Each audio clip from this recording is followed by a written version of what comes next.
네, 2024년 5월 28일입니다. 화요일이고요. 무스TV 서정구 대표 무방 시작하겠습니다. 자, 오늘은 벌써 이제 올해도 다음 달이면 반이 훌쩍 지나가 버립니다. 그죠? 시간이 정말 정말 빨리 이렇게 지나가고 있습니다. 예, 뭐 곧 우리나라는 이제 사계절이 없고요. 여름 그리고 겨울 뭐 이 두 가지만 있는 것 같아요. 덥거나 또는 춥거나, 그렇죠? 많이 사람들이 뭐 이제는 온도에 적절히 적응을 해야 될 시점이 아닌가 그런 생각이 듭니다. 곧 여름이 오죠. 이제 일반적으로 말하는 여름 7월 8월이 옵니다. 개인적으로 좀 뭐 변화도 있고 개인적인 제 삶에도 변화가 좀 있고 또 생각할 것도 많고 조금 요즘은 굉장히 생각이 많은 그런 시점들입니다. 국가 경제도 많이 뭐 상황들도 많이 바뀌고 있고 금융 상황들도 많이 바뀌고 있어요. 지금처럼 범국가적으로 경제와 금융 상황들이 많이 일비하고 있어요. 좀 좋아지는 국가들도 있고요. 아직까지도 많이 고통에 흐드기는 그런 나라들도 있습니다. 그러나 뭐 다들 결국은 국가는 성장을 하니까요. 너무 부정적인 그런 생각을 하실 필요는 없다. 이런 말씀을 드릴 수가 있겠습니다. 자, 오늘은 코스피 시장을 먼저 보시기 전에 말이죠. 미국 측에서 뭐 올해는 11월 달에 미국에 이제 대선이 있습니다. 트럼프와 바이든이 다시 맞붙는 그런 모습을 보여줄 것 같은데 말이죠. 뭐 누가 되든지 거기에 따른 각국의 이 경제 상황과 그리고 각국이 이익을 어떻게 하면 얻을 수 있을는지를 많이 연구를 하고 준비를 하고 있을 것 같습니다. 우리나라도 마찬가지고요. 바이든이 되면은 어느 특정 산업 분야가 성장을 할지 또는 트럼프가 되면 어느 산업이 성장할지는 개개인마다 제가 늘 누추이 말씀을 드렸기 때문에 누누이 다들 알고 계실 거라고 생각을 하는데요. 아무래도 바이든 쪽은 친환경 쪽을 더욱더 강하게 드라이브를 걸겠죠.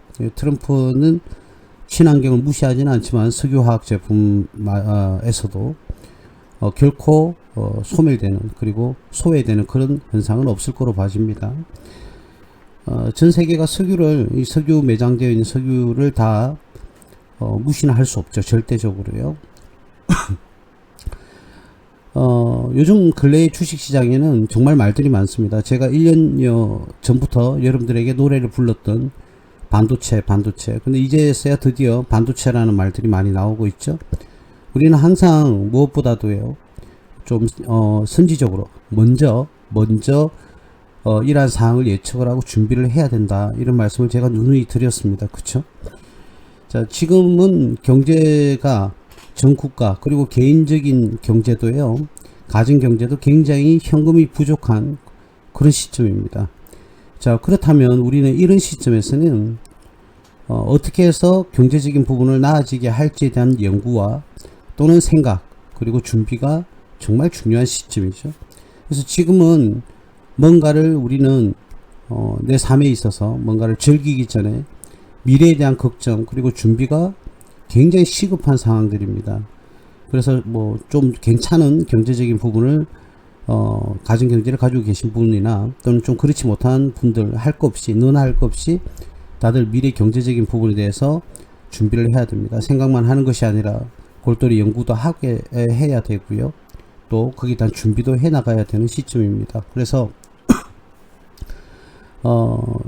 지금은 뭐 즐기기보다는 조금의 소강 상태 그리고 조금은 집중하는 그런 상태로 진지한 모드로 삶을 살아가야 되지 않을까. 조금만 더 우리는 늘 힐링 뭐 이런 얘기를 합니다. 근데요, 그 힐링하기 전에 여러분들이 얼마만큼 노력을 했는지 그거부터 한번 돌아보셔야 되지 않을까 그런 생각이 들어요. 많은 사람들이 힐링하고 싶다 그렇게 힐링이 필요한 분들도 반드시 계실 겁니다. 근데 뭐 노력하지도 않고 겨우 뭐 직장생활 조금 다니시면서 다들 힘드시잖아요. 직장생활 다 하시잖아요. 진짜 오랫동안 직장 생활에만 이렇게 묶여 있으신 분들은 한 번씩 힐링이 필요하죠. 당연히. 그죠? 그리고 다시 재충전을 해서 더욱더 성장을 하는 겁니다. 근데 우리는 비단 힐링이라고 한다면 놀고 먹기 바쁩니다. 그죠? 진정한 힐링은 정말 쉬어가고 머리와 마음과 그리고 육체적으로 쉬어가는, 그래서 다시 한번 재충전을 해서 앞으로 나아가기 위한 그런 힐링이 되어야 되는데, 마냥 힐링하면은 하루 종일 운전해가지고요, 하루 종일 가서 술 먹고, 그건 힐링이 아닙니다. 사실 그냥 놀러 가는 거죠. 많은 착각과 오해를 가지고 있습니다. 예, 그거는 그러한 부분도 우리는 한번 되돌려서 내 자신을 돌아봐야 되는 시점이 아닌가, 그런 생각이 들어요. 갑자기 제가 왜 어떤 개인 경제라든지 국가 경제적인 부분을 말씀을 드리느냐면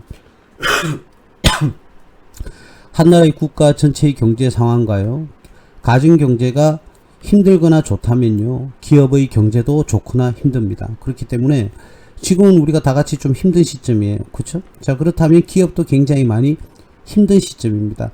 자, 그렇다면 이 힘든 시간들을 버텨낼 수 있는 가장 근원적인 힘을 가진 기업은 어떤 기업이냐? 예, 바로 현금을 많이 보유한 기업들이겠죠. 아무래도 현금을 많이 보유한 기업은 그래도 버틸 수 있는, 그리고 앞으로 더 재도약할 수 있는 기회가 있다는 것을 우리는 부정할 수는 없습니다. 그렇지 않습니까? 어떤 사람이 내가 뭐 사업을 진행을 하겠다 그러면 뭐 예를 들어서 1억짜리 사업이라고 가정을 해볼게요.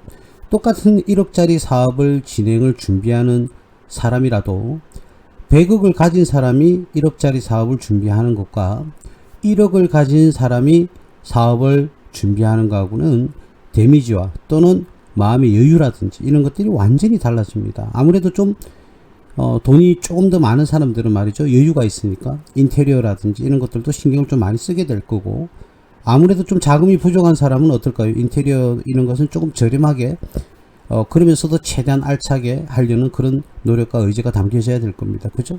사람마다 처한 환경은 다들 다릅니다. 근데 그 환경이 기업도 똑같다는 거죠.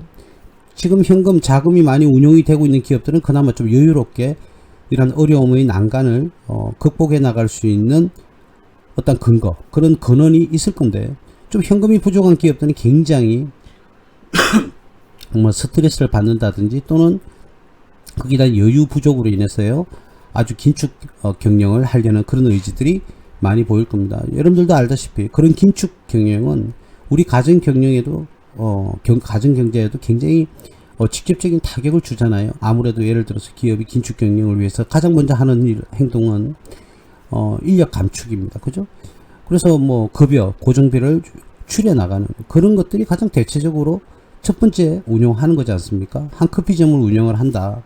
이 커피점을 운영을 할 때도 마찬가지죠. 알바를 2명을 써야 될지 아니면 3명을 써야 될지, 조금 여유로운 사람은 3명을 써서 원활하게 돌아가게 하지만 좀 부족한 사람, 경제적인 부분이 좀 힘든 사람들은 2명을 고용해서 본인이 직접 1명분을 대체해서 일을 한다든지 그런 대책을 강구 마련을 해야 될 겁니다. 그러니까 완전히 이 여유에서 차이가 어마어마하게 날 수밖에 없는 거죠. 그래서 기업이 과연 지금 현 시점에서 이제는 뭐 미국에서 금리가 뭐 인하가 되지 않을까, 그렇게 제가 분명히 말씀을 드렸습니다. 하반기에는 반드시 한두 번 정도는 금리 인하가 이루어질 것이라고 제가 1년이 아니라 1년 뭐 6개월 전부터 늘 이야기를 해왔었어요. 그죠? 뭐 최소한 1년 전에는 제가 이야기를 했을 겁니다. 그래서 2024년 7월 이후 하반기에는 한두 번 정도 금리 인하가 이제는 시작될 것이다. 경제를 푸시를 해야 될 것이다. 거기다가 미국은 11월 달에 대선도 이루어진다. 자, 그렇게 말씀을 드렸어요. 물론 뭐 그게 맞을지 안 맞을지. 근데 요즘 언론에서 이야기하는 것들을 보면요, 하반기에는 금리 인하가 이루어질 것이라고 이제서야 얘기를 하고 있어요. 그죠? 그럼 진작에 좀 이야기를 해줬으면 우리 투자자님들이 좀 심리를 안정적으로 가져간 상태에서 투자를 할 수가 있었을 텐데, 꼭 다다르면, 꼭 이제 금리 인하에 다다르면 이제서야 한 번씩 이야기를 하기 시작합니다. 그런 부분이 조금 우리나라 정권사들은 좀 그런 부분에서 조금 더 디테일하고요, 또는 정확한 그런 분석을 최대한, 뭐 사람이니까 그 사람들도 100% 맞을 수는 없겠지만 그런 추적치, 예측치를 조금 빨리 내놓았으면 좋겠다. 그래서 우리 많은 개인 투자자님들이, 제가 뭐 기관 투자자나 외국인 투자자를 뭐 신경 쓸 수도 없고 써봐야 제가 무슨 힘이 있겠습니까만, 그죠? 우리 개인 투자자님들이 그런 부분에 대해서 미리 좀 준비를 할 수 있게끔 정확한 정보를 조금 전달해 줬으면 하는 그런 바람이 있습니다. 물론 뭐 증권사도 기업이다 보니까 자기의 이익이 가장 중요한 그런 초점을 맞추는 그런 뭐 활동을 할 수밖에 없겠지만, 그래도 최소한 우리나라 증권사라고 그러면 그런 정도, 그 정도의 정보는 좀 빨리 좀 제공해 주면 좋겠다. 그래서 제가 사실은요, 유튜브 이런 걸 하질 않아요. 근데 그런 정보를 조금이라도 여러분들에게 도움을 좀 드릴 수 있지 않을까, 그런 마음에서 제가 유튜브를 하고 있습니다. 그래서 저는 조금 더 빠르게, 조금 더 정확한 정보를 여러분들에게 전달해 주기 위해서 많은 연구를 하고 있습니다. 사실은 제가 많이 지쳤어요. 그런 부분에서 제가 뭐 다른 어떤 특징인들에게, 많은 분들에게 이런 걸 사실은 내색을 하기가 좀 힘들어서 그렇지, 혼자 그런 걸 다 깔아가고요, 또 나름대로 사회생활도 하고 사람도 만나고 그러지만, 그런 걸 하나하나 연구하면서 또 분석을 하고 결과 데이터를 내보고 가장 확률 뭐 표준 편차라든지 이런 뭐 회귀 분석이라든지 아노바 분석이라든지 또는 뭐 t-테스트 검증이라든지 이런 통계학 분석들도 다루면서 사실은 조금 지쳤어요. 근데 이 무방은 제가 멈출 수가 없습니다. 왜냐하면 나름대로 여러분들에게 정확한 정보를 제가 제공해 주기 위해서는 제가 조금 더 노력해야 되고 연구해야 되고 또 더욱더 디테일한 분석을 해야 되기 때문에 조금이라도 여러분들에게 도움을 드리고자 제가 이렇게 방송을 하나하나 계속 찍어 나가고 있습니다. 어쨌든 핵심은, 제가 서두에 말이 좀 길었네요. 핵심은요, 우리 국가 경제 또는 개인 경제뿐 어렵다.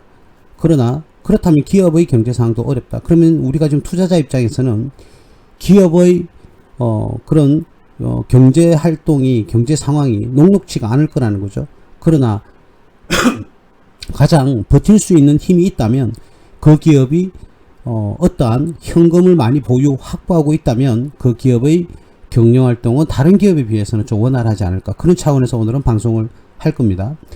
예, 일단 기업을 하나하나 제가 해석을 해서 분석을 해드리기 이전에, 오늘 코스피는 약보합이죠. 살짝 떨어지는 그런 모습을 보여줬습니다. 그죠? 물론 양봉은 떴지만 살짝 어제 종가보다는 떨어지는 그런 모습을 보여줬습니다. 조금은 하락 추세가 이루어질 것 같고요. 조금은 이번 주까지는 좀 그렇지 않을까요? 제 개인적인 그런 예측을 해보고요.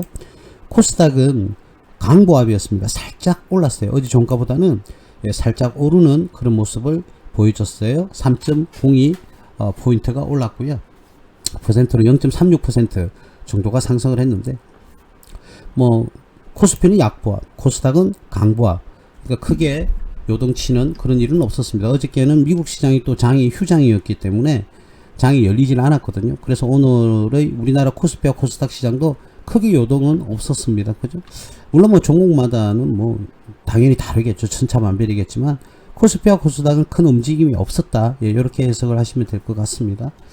자, 오늘은요, 제가 서두에도 말씀드렸겠지만 뭐 이 종목이 왜 나오죠? 제가 이 종목을 좀 세팅해낸 이유가 있어요. 여러분들, 제가요, 맞아요, 이 종목을 세팅한 이유가 있는데, 이거는 좀 심했어요. 왜 그러냐면 이제 여러 전문가들이 이 루닛이라는 종목을 추천을 했거든요. 저번 주에.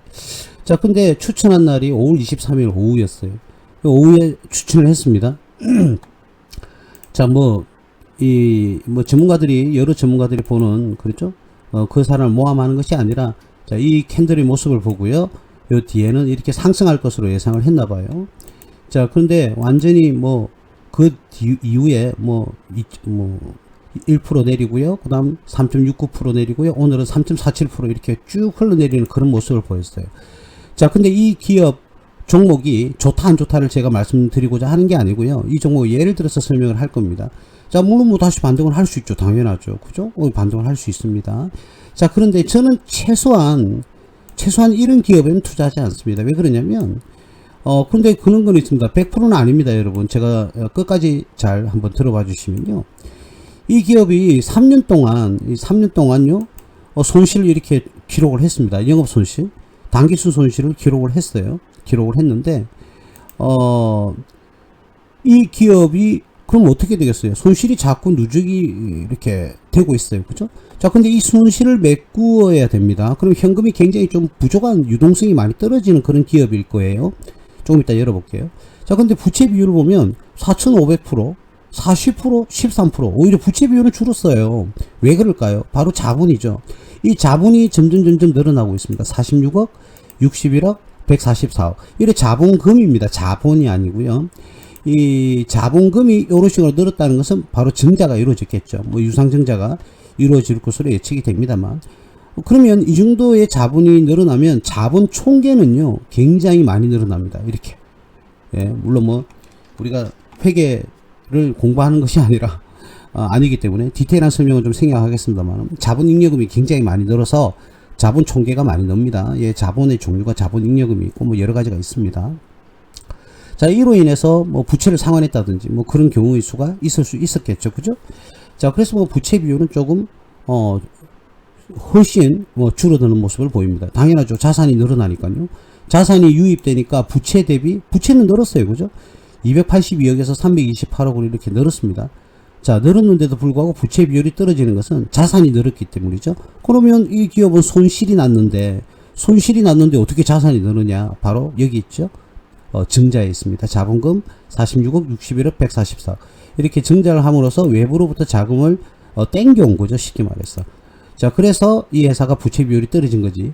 정상적인 영업 활동을 하면서 이익이 나면서 현금의 흐름이 좋아지면서 부채를 상환해서 자산은 늘어나고 부채를 상환하면서 부채 비율이 좋아진 것이 아니라, 이 회사는 유상증자를 통해서 자본이 유입이 되면서 이 손실은 났으나 부채는, 자산이 늘어나니까 이 부채도 늘어나고 자산은 월등하게 늘어나니까 부채 비율이 떨어진 거거든요. 그래서 여기에서 여러분들 오해를 할 수가 있는 거예요.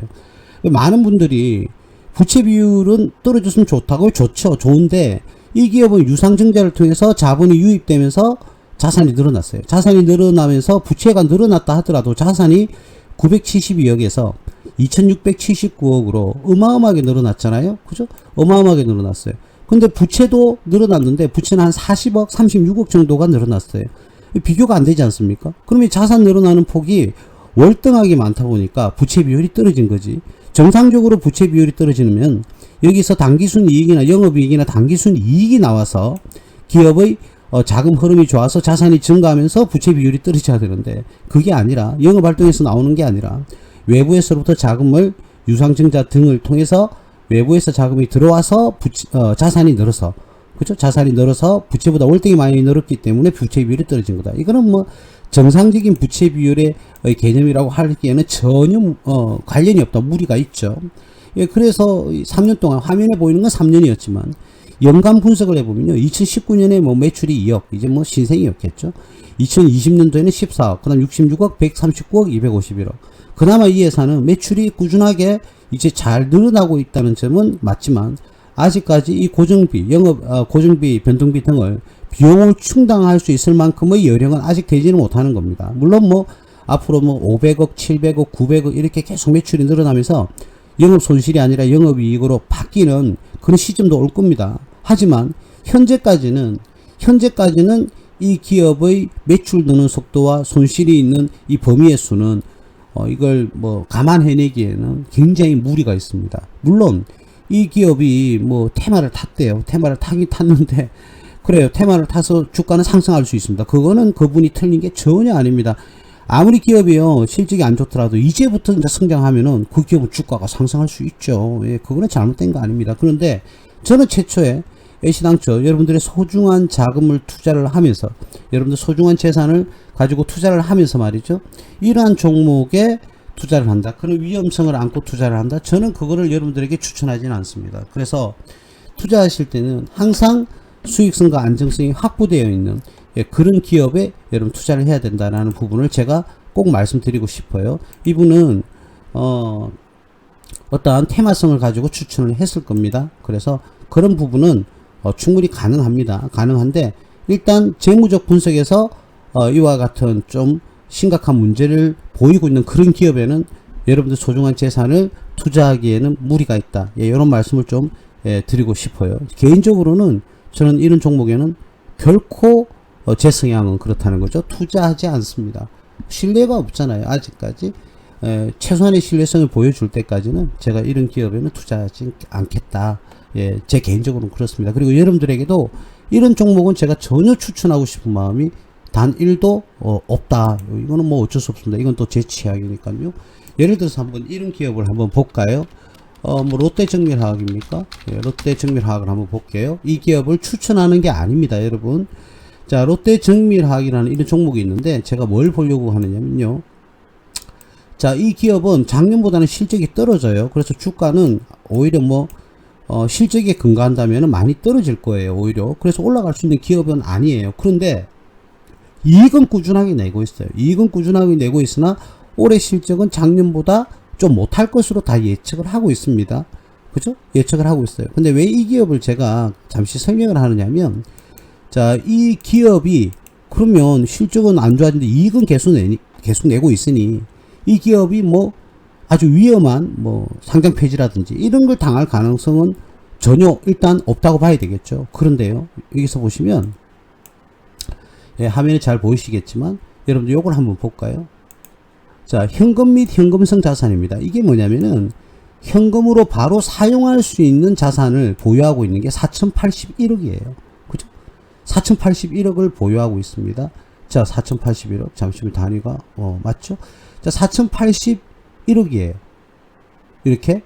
그런데 말이죠, 이 회사의 모든 총부채, 유동부채, 비유동부채 할 거 없이 총부채가요 4285억이에요. 이 말은 무슨 말이냐면 이 기업은 보유하고 있는 현금으로 모든 부채를 다 상환할 수 있다는 거예요. 현금으로만 보유하고 있는 현금으로만 모든 부채를 상쇄하고도 남는다는 거죠. 물론 뭐 대표님 조금 전에 현금이 조금 더 작았는데요. 예, 그렇지, 조금 차이는 있어요. 4285억인데 현금은 아이고, 그죠? 자, 현금은 얼마냐면 4081억이에요. 그런데요, 그 밑에 있는 단기 금융자산 한번 볼까요? 단기 금융자산, 뭐 말 그대로 금융권 등에 예치되어 있는 금액이 1742억입니다. 그럼 이거 두 개만 합쳐서도요 5800억이 돼요. 5820억 정도가 되거든요. 그러면 5800억 이거 두 개만요, 유동자산 비유동자산 할 거 없이 현금과 은행에 들어가 있는 돈만 가지고 계산하더라도 모든 부채를 다 갚을 수 있습니다, 지금. 그러니까 이런 기업은, 제가 이 기업이 주가가 상승한다는 말씀 드린 게 아닙니다. 이러한 기업은 굉장히 안정성을 가지고 있다는 겁니다. 그래서 여러분들 소중한 재산을 지키면서도 투자를 할 수 있다는 거예요. 주가가 상승한다는 말씀을 제가 드린 게 아닙니다. 근데 이런 기업에 투자하면 마음이 편하죠. 한 번 더 말씀드리지만 기업이 보유하고 있는 현금이나 바로 현금으로 쓸 수 있는 어떤 금융자산만 합쳐도 모든 부채를 다 갚을 수 있다는 거죠. 자, 그런데도 그 외에 또 다른 자산이 있는가? 있죠. 우리가 받을 돈이 2,500, 받을 돈만 2,587억이 있어요. 그리고 기타 현금화할 수 있는 자산이 72억이 있고요. 그 다음 기타 그 외에 유동자산이 151억이 있고, 재고자산, 아직 팔리지 않은 재고자산만 2,826억이 있어요. 그 외에 이 자산은 다 빼자니까요. 이런 자산은 다 빼고요. 현금과 금융기관에 예치되어 있는 금액만으로도 빚을 다 갚고도 그 외에도 바로 현금으로 쓰기에 용이한 자산이 이렇게 어마어마하게 확보가 되어 있어요. 그 중에 받을 돈도 2,587억이 있고, 그럼 그것만 합쳐도 더 부채 다 갚고도요 5천억 넘게 자금이 확보가 됩니다. 물론 비유동자산을 빼고 하는 말입니다. 이것까지 다 포함을 시키면요 어마어마하겠죠. 그죠? 그러니까 이런 기업이 재무적으로 어려움을, 물론 몰라요, 불가항력으로 어떤 사건이 벌어져서 그럴 수는 있습니다만, 그래서 그런 부분에서 우리가 해석을 한다면 이 기업은 굉장한 안정성을 가지고 있다, 이런 말씀을 드리는 거죠. 그래서 여러분들도 이러한 안정적인 기업에 투자를 해야 된다. 물론 뭐 이 종목은 지금 거의 단기 고점에 왔어요. 곧 좀 조정을 받을 것 같아요.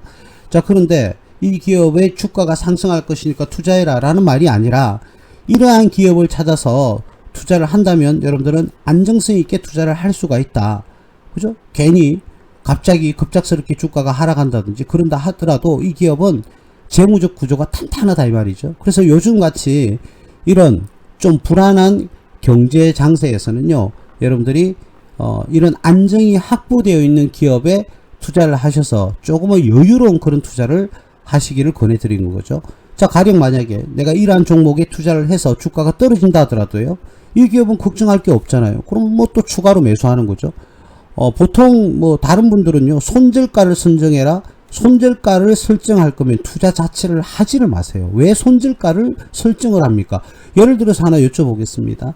삼성전자가 말이죠. 삼성전자가 주가가 예를 들어서 10만원 갔다가 5만원까지 50%가 떨어졌다고 가정을 한번 해볼게요. 그러면 삼성전자를 못 믿으면 다른 종목은 어떻게 믿습니까? 단기 투자에서 수익이 날 것 같아요, 여러분. 그럴 때는 완전히 여러분들한테는 어마어마한 기회가 오는 거죠. 만약에 제가 말이죠, 지금 삼성전자 주가가 3만원이 됐다고 가정을 해볼게요. 저는 전재산 투입합니다, 여러분. 저는 전재산 투입하죠. 두 분 다시 안 오고 그런 기회를 왜 놓칩니까? 그래서 하고 뭐 여러 상담을 하셨던 분들, 그렇죠? 그렇죠. 제가 말씀을 삼성전자가 아니라 다른 종목으로 이야기를 할 때도 마찬가지입니다. 믿을 수 있는 기업에는 왜 그걸 손절가를 설정하느냐? 저는 10% 떨어지면 손절할 겁니다. 5% 떨어지면 손절할 겁니다. 20%, 30% 떨어지면 손절할 겁니다. 그러려면 투자하지 마세요. 그냥 부자가 되는 것을, 또는 경제적 자유를 얻는 것을 포기하시는 게 맞습니다, 여러분. 그렇죠?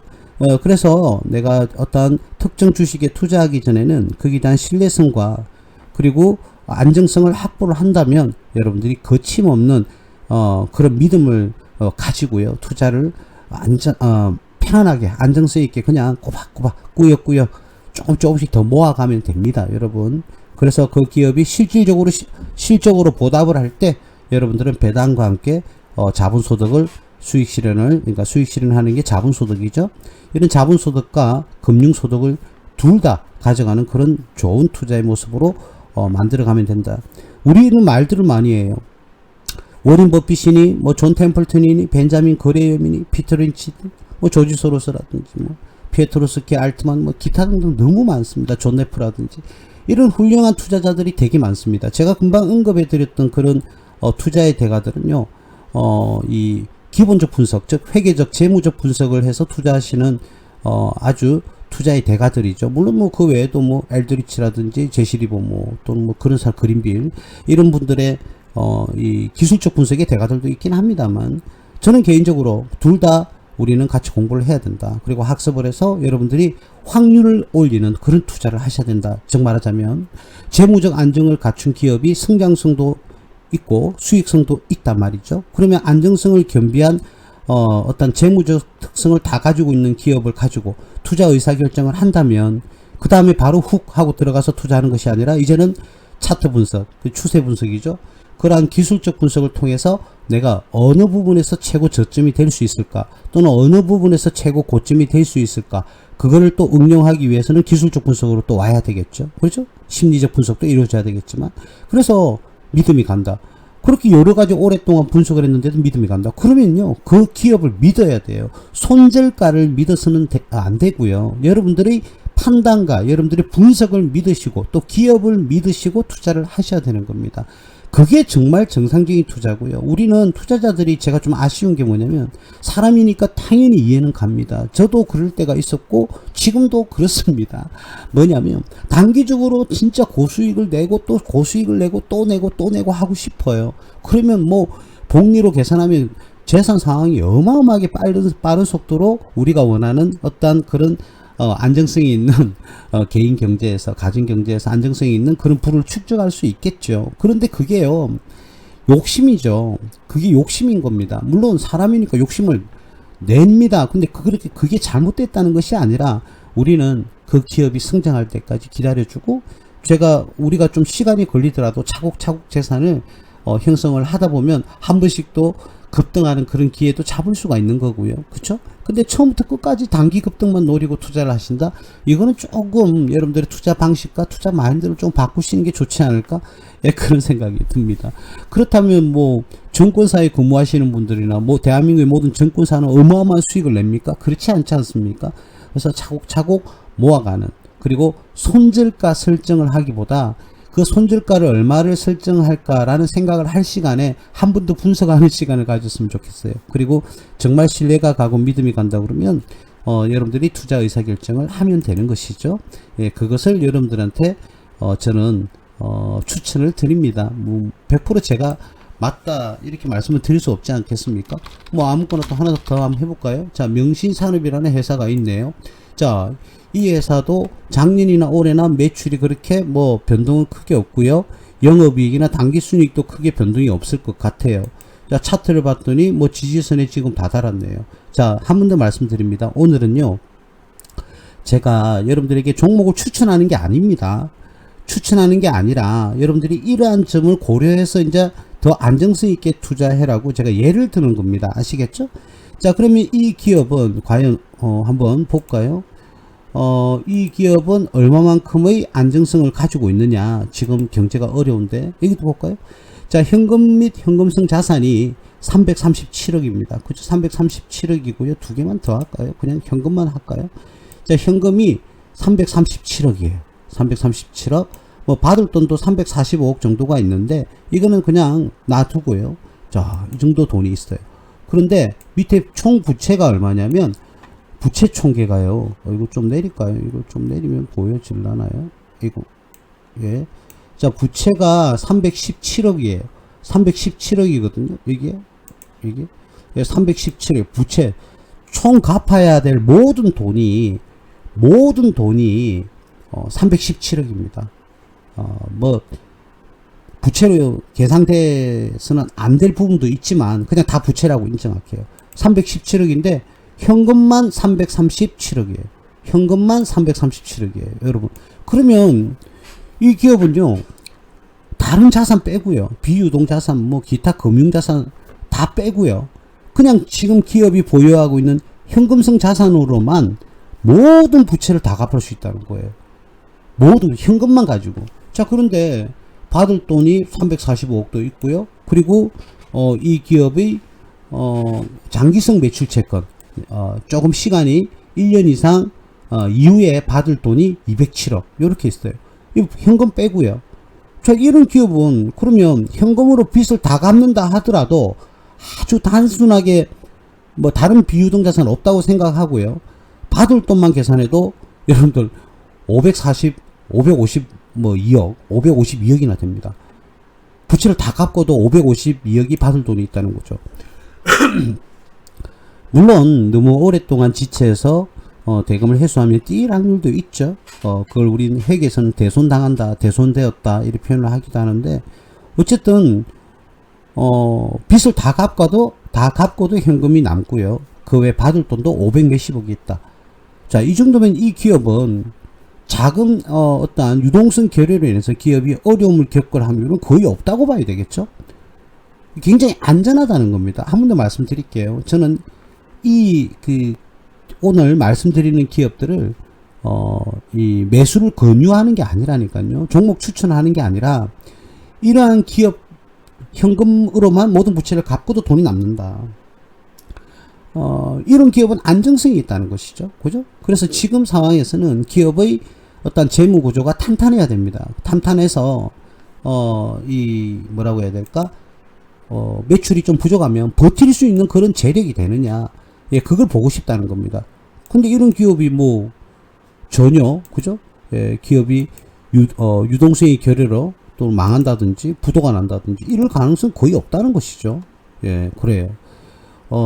그래서 이런 부분에서 여러분들에게 오늘은 좀 접근을 해보는 거죠. 그래서 기왕 투자를 한다면 이 기업은 뭐 운수업인데 이러한 안정성이 확보되어 있는 그런 기업에 투자를 해서 여러분들이 조금 마음의 여유가 있는 그리고 조금 마음이 안정을 갖추는 그런 투자를 하시는 게 좋지 않을까.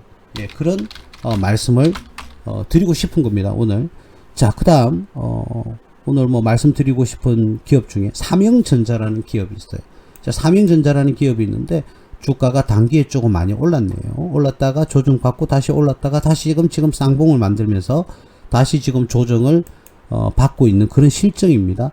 자, 이 기업도 한번 보겠습니다. 이 기업은 개인적으로요, 삼성전자에 납품을 하고 있어요. 자, 근데 이 기업은 뭐 작년 대비해서 매출은 조금 오를 것 같고요. 영업이익은 많이 좀 오르고 당기순이익도 오를 것으로 지금 예상을 하고 있습니다.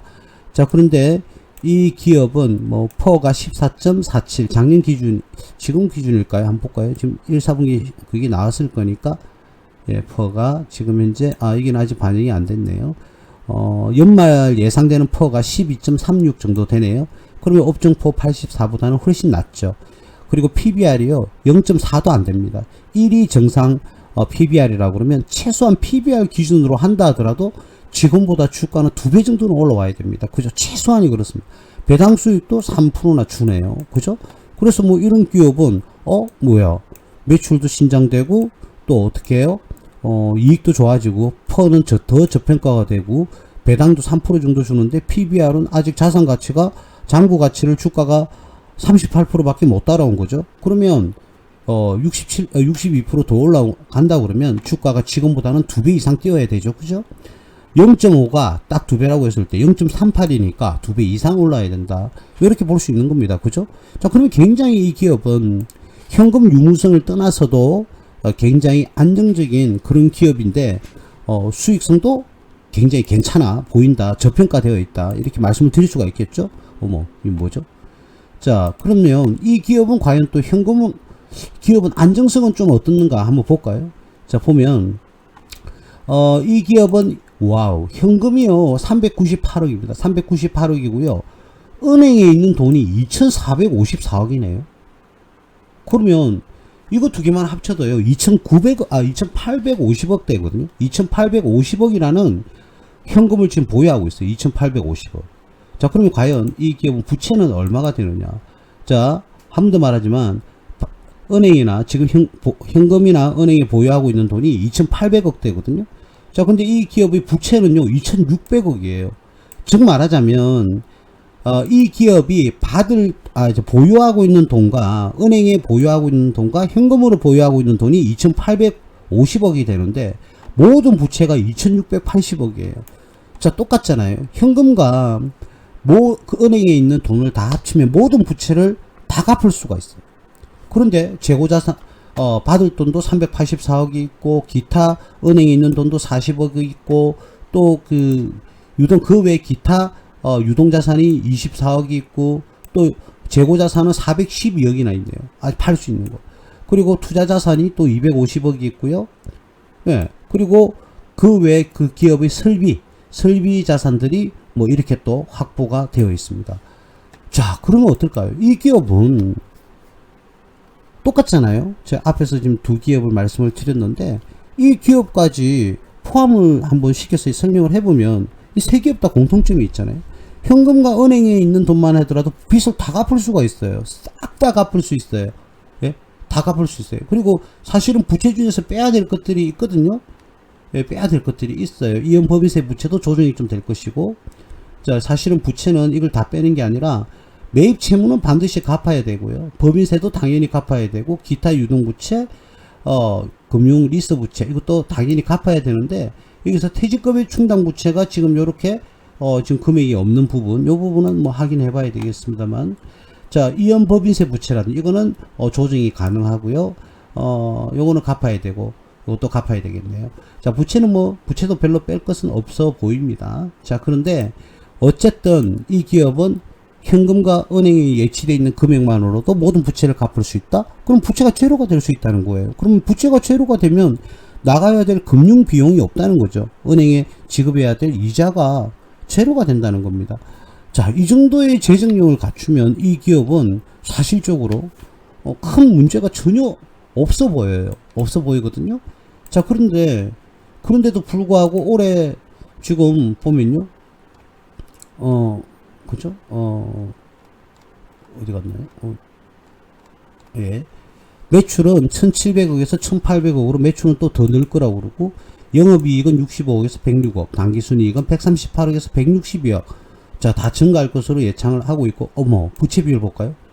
자, 자산 대비 지금 현재 이 자산 대비 부채 비율이 여러분 3%입니다. 우리 보통 기업들이 150% 정도, 기업이 힘들 때 150% 정도에서 확보가 된다면 뭐 그래도 조금 신뢰할 수 있다, 이런 기준인데, 이건 무슨 몇 년 동안 전혀 부채 비율이요. 한 자릿수입니다. 한 자릿수. 그것도 3%라고요. 그러면 은행에 나가는 이자 거의 뭐, 물론 아까 있었습니다만은, 다른 기업에 비해서 거의 없다고 봐야 되겠죠? 이자 보상 비율이나 이런 회계적 지표는 어마어마하게 나올 겁니다. 이런 경우에는. 한 50배 정도 나오겠네요. 자, 그런데 ROE가 조금 낮은 게 조금 흠이 되어 보이긴 합니다. ROE가 조금 더 수익성이 조금 개선이 되어야 될 필요성은 조금 보여요. 자, 그리고요, 여러분 요거 한번 보세요. BPS가 아까 PBR에서 봤지만 이 BPS라는 수치가 뭐냐면 기업의 장부가치입니다. 장부가치. 그러니까 주당 순자산이라고 하거든요. 우리 기업을 예를 들어서 청산을 한다고 가정을 해볼게요. 청산을 하게 되면 이 기업을 이제 정리를 한다는 거죠. 정리를 하면 한 주당 26,990원의 가치가 있다, 이 뜻이거든요. 저 근데 지금 주가가 거래가 되고 있는 게 얼마입니까? 9,980원이에요.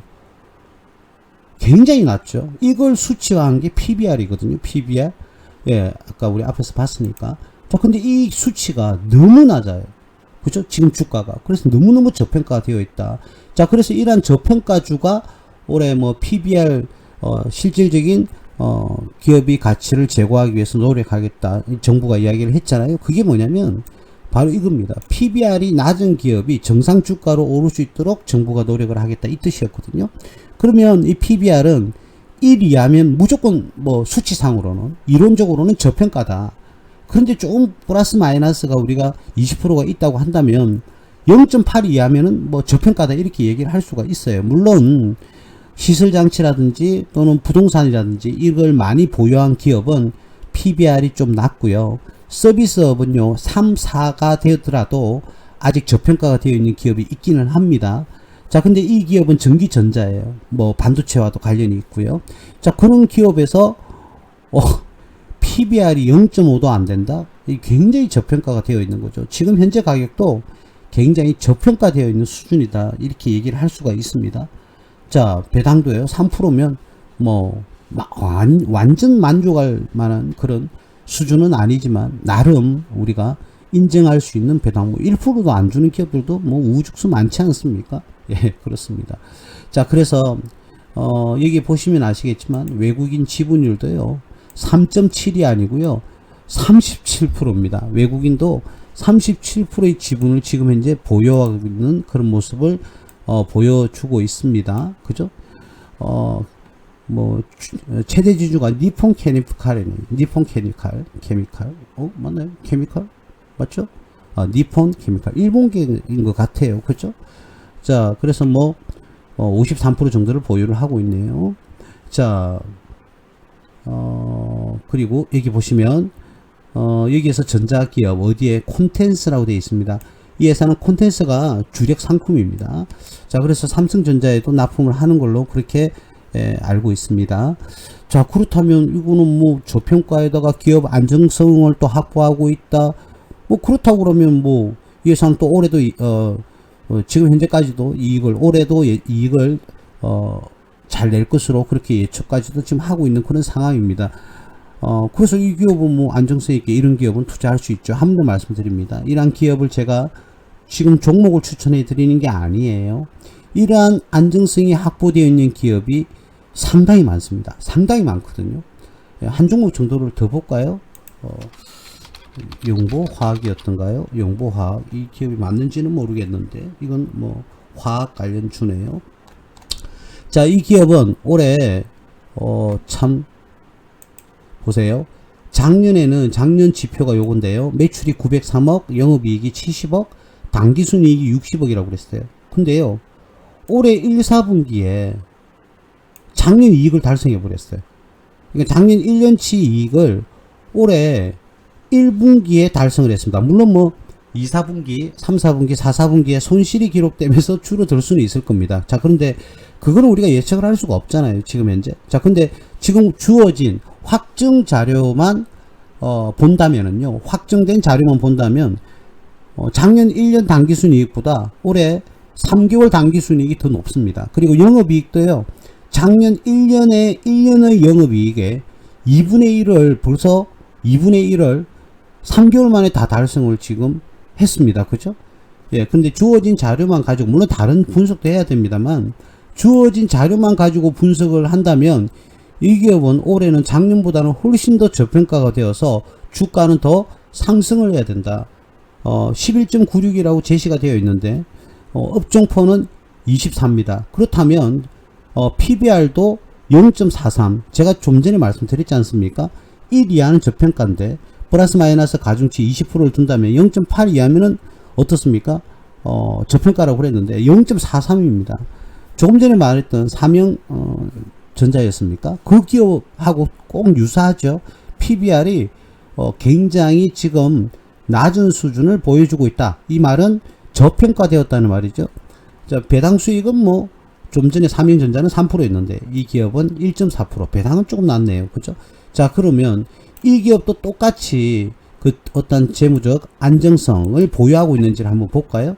자, 보시면 분기 보고서를 보면요. 왜 1년치를 안 보고 3개월치를 보냐고요? 이 재무상태표는 누적된 거예요.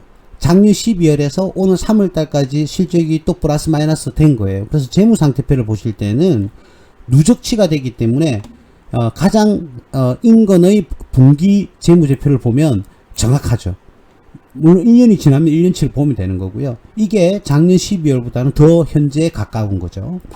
자, 누적돼서 그렇습니다. 재무상태표는 일정 시점의 성과를 보는 거거든요. 손익계산서는 일정 기간의 실적을 보는 것이고 재무상태표는 일정 시점입니다. 내가 보고자 하는 시점, 그 시점이 가장 가까운 거예요.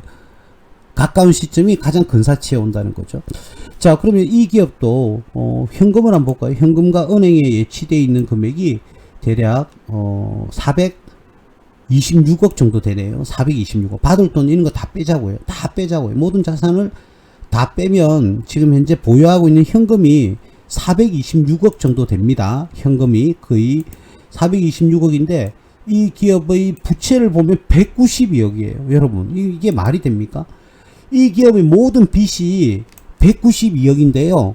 이 기업이 보유하고 있는 자산이 아니라 현금만 400억대라고요. 그러면 이 빚을 두 번 갚아도 돈이 남아요. 뭘 걱정을 해야 되는 걸까요? 이해되시죠? 이 기업이 부여하고 있는 총 부채가 192억인데 이 기업이 보유하고 있는 현금만으로도 두 번을 갚을 수가 있대요. 뭘 걱정을 해야 될까요? 자, 그래서 이런 관점에서 접근을 하면요, 이 기업은 뭐 그냥 덮어야 돼요. 안 봐도 돼요. 그냥 안 봐도 되죠. 이런 기업을 왜 걱정을 하죠? 자, 거기다가 기업의 수익성, 물론 뭐 매출은 그리 큰 게 아닙니다. 이제 곧 1000억대로 진입을 할 거는 같은데 깨끗하잖아요. 이익도 잘 내고 지금 주가도 저평가가 되어 있고요. 그리고 또 어떤 게 있습니까? 실적도 벌써 작년치를 거의 다 달성하고, 그죠? 그렇습니다. 예, 이런 기업, 와우. 외국인이요, 52% 보유하고 있어요. 외국인이 52%는 이 기업의 지분을 보유하고 있어요, 여러분. 예. 이런 간접적인, 추가적인, 그죠? 이게 또, 뭐, 케미칼 해외 기업인 것 같긴 합니다만.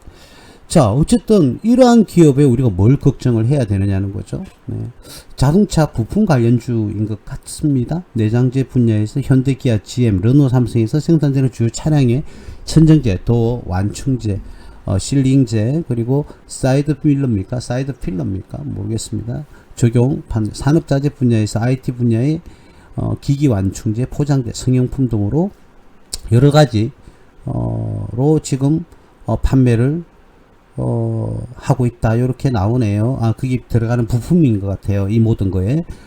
자, 그렇다면 우리가 앞으로는요, 경제가 좋아지면 아무래도 자동차 판매량이 늘어나지 않겠습니까? 그죠? 자, 그게 늘어나면 아무래도 또 더욱더 매출은 조금 더 올라갈 수가 있을 것 같고요. 이게 서머리에도 나오네요. 원가율 개선에 따른 영업이익이 급증하고 있다. 자, 이런 얘기도 지금 서머리에서 기업 보고서 요약에서 지금 제시를 해주고 있습니다. 자, 그래서 이런 기업이 이런 기업에 투자할 때 무슨 그런 걱정을 하면서 투자를 해야 될까요? 저는 뭐 전혀 아니라고 보고요. 자, 지금 장세도 좀 좋네요. 박스권을 만들고 있었네요. 예, 이건 하방 경직이 완전히 왔죠. 자, 이런 기업은 이 박스권 내에서 움직이다가 한 번은 시세 불출을 할 가능성이 굉장히 높다. 이렇게 예, 말씀을 드릴 수가 있겠습니다. 예, 차트도 굉장히 만족할 만한 수준의 지금 차트 모양을 예, 만들어 가고 있습니다. 이런 종목은 뭐 최소 한 100% 정도 수익을 기대하고 들어가면 되지 않을까? 제가 이런 말씀 잘 안 드리잖아요. 제 유튜브에서는.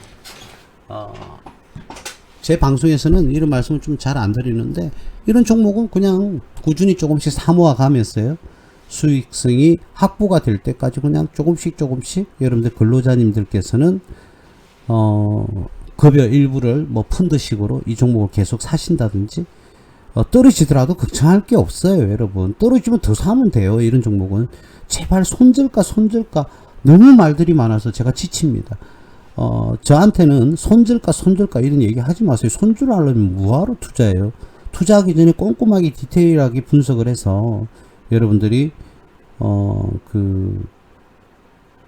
안정성을 가졌다, 그리고 기업이 재무구조도 괜찮고 수익성도 괜찮고 좋아질 것 같다, 이런 판단이 면밀 검토해서요 판단이 된다면 그냥 믿고 투자를 하세요. 여러분들 애기가 공부 좀 못한다고 애기를 버릴 겁니까? 그렇지 않잖아요. 우리 애기처럼 생각을 하세요. 애기가 성장하고 조금 지금은 어리지만 조금 더 성숙한 그런 시점이 올 겁니다. 커가면서, 그죠? 그런 시점까지 부모는 기다려줘야 되지 않습니까? 당연히 또 기다리지 않습니까? 기업도 똑같습니다. 주식 투자도 그런 마인드로 여러분들이 접근을 한다면 거의 성공 투자가 되지 않을까, 그런 생각이 들고요. 어떠한 경우에도 어떠한 그 기업의 안정성과 수익성 그리고 성장성을 여러분들이 눈으로 확인하신 다음에 이 기업은 향후에 더 성장하겠다, 또는 이 기업이 조금은 힘들겠다라는 그런 검토를 좀 디테일하게 하신 다음에 투자하시기를 제가 권해드립니다. 저도 신은 아니고요.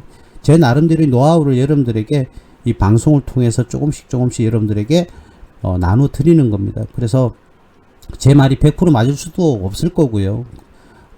그렇다고 해서 뭐 무조건 틀린 것도 아닐 건데, 어쨌든 여러분들보다는 정말 조금 더 투자를 오래 했고, 또 경험도 조금 더 있고요. 그리고 연구하는 시간은 조금 많이 차이가 나지 않을까, 그런 생각이 듭니다. 그래서 한 번 더 말씀드리지만 여러분들한테 자그마한 도움이라도 드리기 위해서 이렇게 방송을 하고 있는 거니까요. 제가 여러분들이 돈 벌면 저한테 남는 게 뭐가 있습니까? 없잖아요. 그죠? 예, 뿌듯함이 남겠죠.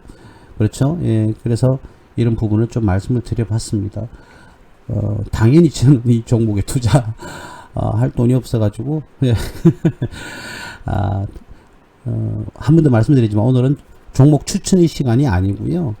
하다 보니까 뭐 이렇게 차트도 좀 괜찮은 것 같아서 말씀을 좀 드려봤습니다. 영보화학도 있고, 아까 삼형전자, 앞전에 뭐 두 종목은 뭐였는지도 모르겠네요. 롯데정밀화학을 예를 들었었나요? 어쨌든 후반에 보니까 삼형전자와 영보화학이 차트도 좀 괜찮은 것 같아서 와, 정말 나름 괜찮다, 이런 말씀을 좀 드려봤습니다. 이 종목은 하방 경직이 완전히 왔고요. 제가 저번 방송에 안 보신 분들 또 오해하실 수가 있는데, 저번 방송에 제가 분명히 말씀드렸잖아요. 주가가 떨어지면서 어떻게 해요? 주가가 이렇게 떨어진다. 자, 떨어지면서 박스권을 만들면서 어떻게 해요? 더 이상 떨어지지 않고 박스권을 가게 되면 하방 경직이 왔다. 그러면 이 하방 경직의 끝은 상승을 예고하는 그런 구간이다, 이런 말씀을 조금 드렸을 겁니다. 자, 대표님 예전에 뭐 10년 15년 전에는 이런 말씀을 하지 않았지 않느냐, 이런 말씀을 하시는 분들이 계신데요. 트렌드는 늘 바뀌어요. 그러니까 제가 매일 연구하는 거예요. 여러분, 트렌드는 바뀌잖아요. 그래서 매일 연구를 하니까 이제는 지금은 이런 트렌드다, 그래서 이런 정보를 다른 뭐 유튜브나 언론이나 뭐 방송에서는 이런 내용을 하지는 않을 겁니다. 왜 그러냐면 이건 제가 만들어낸 거기 때문에 그렇겠죠. 그래서 여러분들한테 도움을 드리고자 이렇게 말씀을 드리는 겁니다. 자, 오늘은요 5월 26일입니까? 28일이죠. 28일 5월 28일에 화요일 예, 무소TV 서정구 대표 무방은 여기까지 하겠습니다. 예, 감사합니다.